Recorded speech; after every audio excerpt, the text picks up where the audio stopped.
ነገ እንለወጣለን። ስለመለወጣችን ስላለመለወጣችን አትጨነቁ። ዝም ብላችሁ ተማሩ። አታስቡ አላልኩም፣ አትጨነቁ ነው ያልኩት። ተማሩ።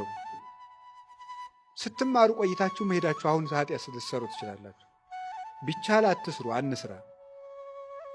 ባይሆን ግን ተመልሰን መተንም እንማር፣ እንስተካከላለን። ጌታዬ ኢየሱስ ክርስቶስ ሆይ እንደ በጎ አዝመራህ ቁጠረኝ። በጆሮዬ ውስጥ እንክርዳድ ከሚዘራብኝ ክፉ ጠላት ጠብቀኝ።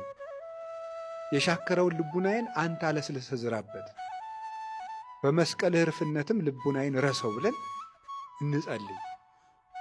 ቃሉ ብርቱ ነው። ቃለ እግዚአብሔር ይመትር ነደ እሳት፣ ቃለ እግዚአብሔር ያድለቀልቁ ለገዳም። የእግዚአብሔር ቃል በረሃውን ያነዋውጠዋል። የእግዚአብሔር ቃል የእሳቱን ነበልባል ይቆርጣል ስለሚል